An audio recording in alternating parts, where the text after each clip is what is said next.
What's up? UFC fight now, Royval versus Kape just took place. I'm gonna recap it real quick. Shut that. Real quick, I just want to show you guys my gym, my dog. Look at this thing's gym tour. It's pretty cool, huh? It's pretty cool, man. Got like a pulley system, got all kinds of shit. Gypsy, I'm shutting the door. Okay, you're stuck in here now. Oh, okay. So, what a pretty lackluster way to end the year. I think we all consider last year the end, but there's some good shit on here. Let's just start with the beginning. Jamie Lynn Horth knocks out Teresa Bleda. This was like a fight that nothing was happening, and then Bleda got finished.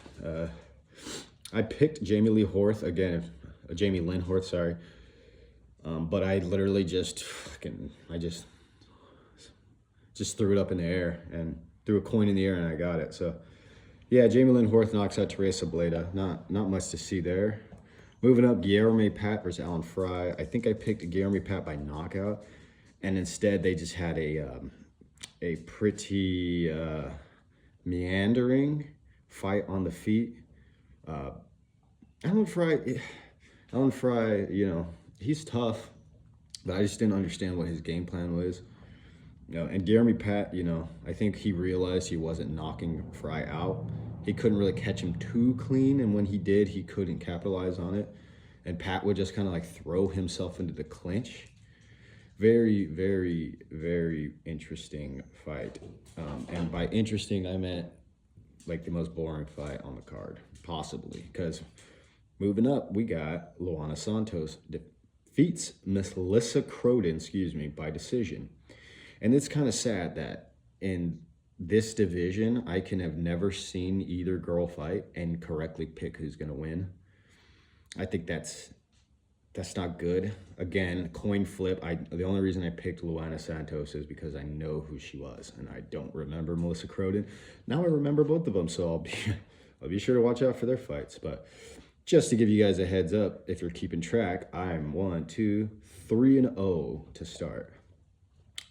Then we got a good heavyweight fight. Steven Asplund versus Sean Sharaf. I went with Steven Asplund by knockout, I believe. And yeah, he pretty much he just beat the shit out of Sean Sharaf.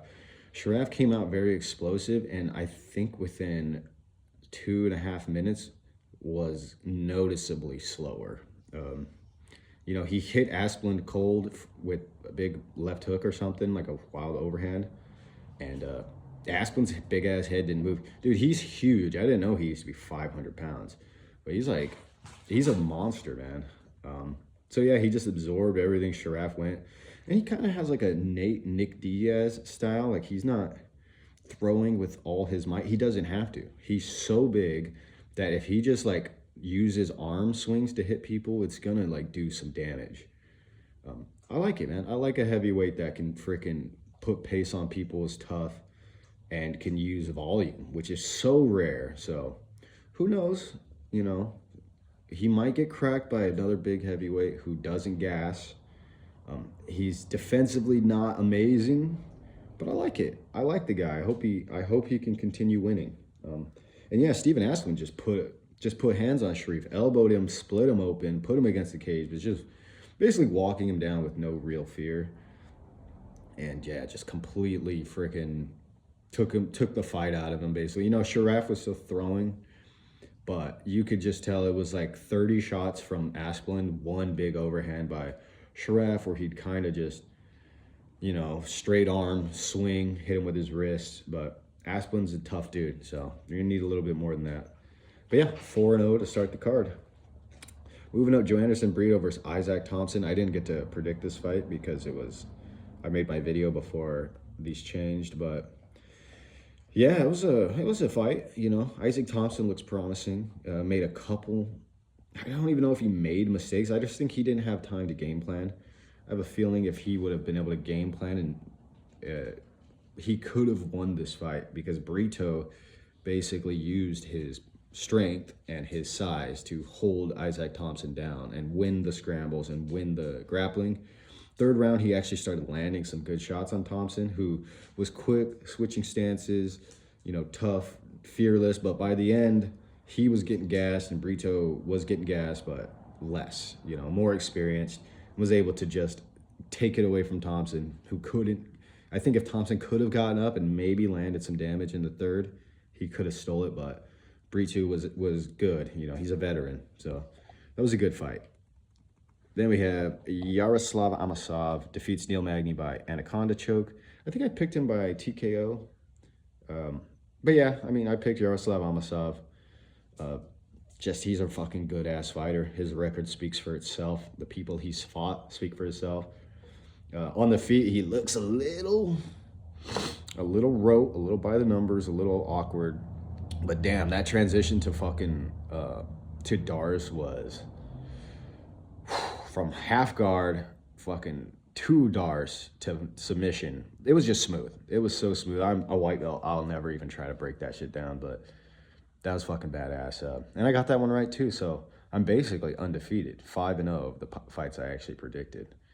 And yeah, Amosov, I want to see him just move him up. We already know he's good. We don't need to see him fight, Alex Morono. We don't need to see that. Move him up, put him in the top 15. Let's go. King Green defeats Lance Gibson Jr. by split decision. Thought it was pretty clear. I didn't predict this one either.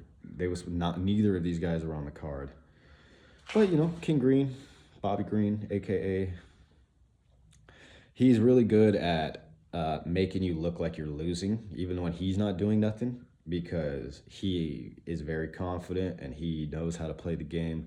Lance Gibson Jr., I think he could have probably stole this fight just because Bobby couldn't really, Bobby's not good at like leading and getting and just attacking. He's good at countering you, and he's good at he's good at feinting, getting you to do something and then fucking dodging and coming back. But if you just don't swing, really, he doesn't have much to bite on. And again, short notice fight, so I'm not gonna really say too much about these guys. I think Lance Gibson Jr. will learn. He looked a little unprepared for the UFC in an offensive standpoint, but defensively he's pretty good. But Bobby Green just landed the better shots. Didn't really get. There was some control time from Gibson, but not enough to actually beat King Green. So yeah, it was a good fight. Moving up, Kennedy Nzechukwu versus Marcus Buchecha ends in a draw. I actually have to go back and watch this one. I was building this workout thing while this one was on. From what I saw, Kennedy Nzechukwu got fucked up on the ground for a bit, and they might have given Buchecha a 10-8 round because of that. And then I think Kennedy won the first and third. It's just from what I saw from like kind of glancing at it. I saw that Buchecha had him in mount for a good time. I don't know how much damage he did, but I'm guessing that's why they gave him a 10-8. But this one I got wrong technically because I picked Nzechukwu to win, and it's a draw. So basically 5-1.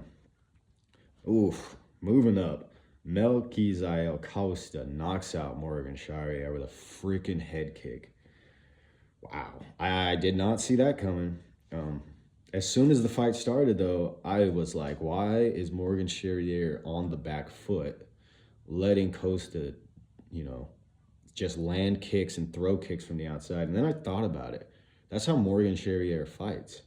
He likes to fight on the outside. He's not like a super defined pressure fighter in any regard. He's also not a super defined pocket brawler. So now that I think about it, he was forced, sort of style-wise. Costa's bigger than him, a southpaw, and he will counter you. So Charrier just moving on the outside, trying to land low kicks. Melky's throwing the body kicks, and then he throws a kick.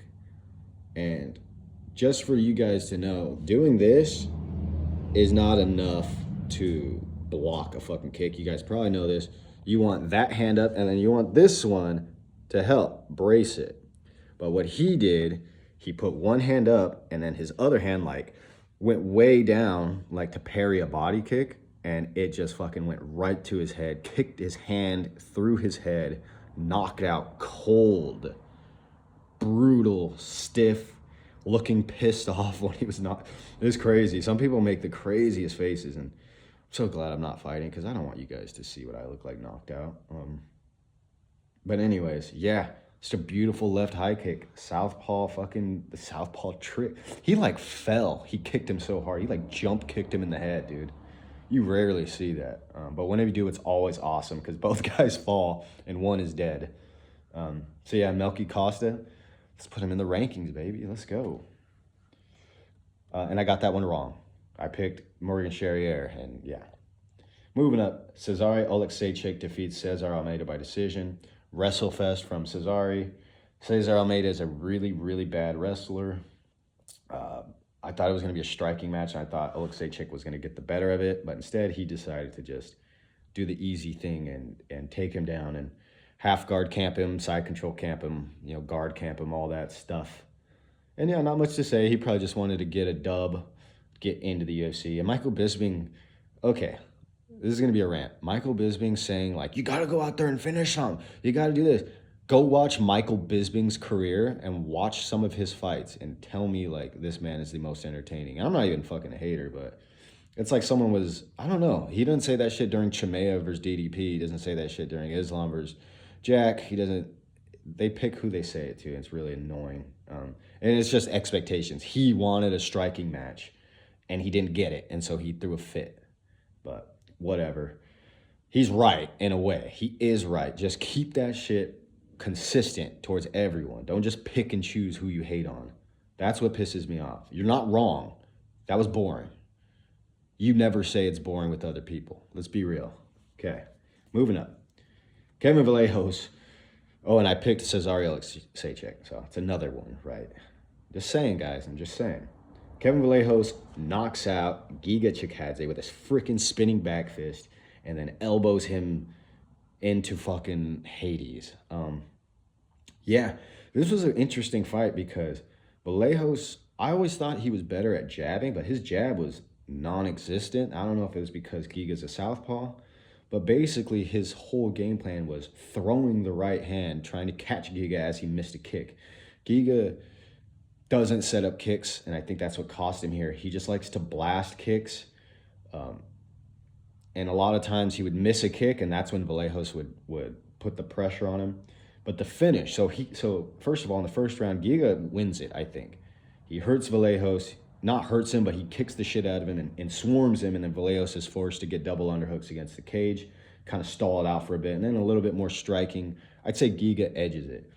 Second round, Vallejos still, low output. He starts letting more go. And then what Giga does is he hesitates, and that is not something you want to do against someone who's operating on a hair trigger like Vallejos is. You have to just commit fully. But what Giga does is he steps and then he stops and he stands straight up, and Vallejos blitzes him, gets him out of position, lands some shots, backs him all the way against the cage. Freaking Giga's like, come on, with his hands by his freaking waist. And then Vallejos swings through a right hand, so misses, but as he's swinging, he steps and spins into a spinning back fist, cracks Giga as he tries to circle off the cage with his hands down, cracks him. As he's falling, he lands another shot and puts him out, and then Giga's like face down with one arm completely trapped, so his like face is on the ground with this arm like behind him. And Vallejos is just fucking elbow his freaking head until the ref stops it. Which is weird because Giga, when he gets knocked out, he looks exactly the same as when he's awake. He woke up and he's still just like, and he's like asleep. He's just like, fucking crazy, man. I didn't think Giga would get knocked out. I thought this was going to be a decision, but I still picked Kevin Vallejos. So yeah, let's get Vallejos up there. I want to see the Gene Silva rematch, baby. Moving up. Manel Kape versus Brandon Royval. Very quick fight, not much to say. Royval was... Okay, well, I picked Manel Kape, and my reasoning for picking Manel Kape was Brandon Royval has real trouble dealing with right hands. Doesn't matter if it's from a southpaw. It doesn't matter if it's from an orthodox. His left hand is just not defensively responsible. He's tall. When he fights with his hands down, being tall, he likes to back up to dodge things. And against someone as fast as Kape, as soon as he ran out of space, Kape just blitzed him, and he knew the right hand would land, and that's exactly what happened. He hits him with the right hook up against the cage. After, Royval was doing pretty damn good, using his kicks, using his range. You could tell he wasn't trying to turn this into a Joshua Van fight, but it just doesn't matter when you're that defensively unresponsible. He just got knocked down really bad in that fight and came back to this fight to fight another heavy hitter. And it just didn't work out. He looked good, but as soon as his back was against the cage, Manel Kape just fucking charged in, basically, used his head movement, dodge, right hook, sits Brandon Royval down, ground and pound, finishes the deal. He was arguably still, fighting, but he went limp for a second. So yeah. And I picked Manel Kape. I think I picked him by knockout. Maybe I picked him by decision. I don't know, but I did pick him to win because I just said Brandon Royval can't dodge right hands. He just can't. But yeah, that's going to do it.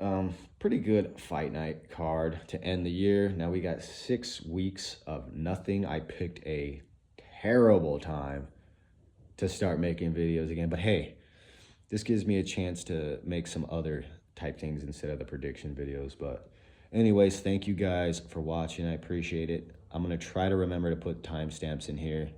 But if I don't, and you watched it all the way here, you get to call me a dumbass. But chances are, no one's watching it to here.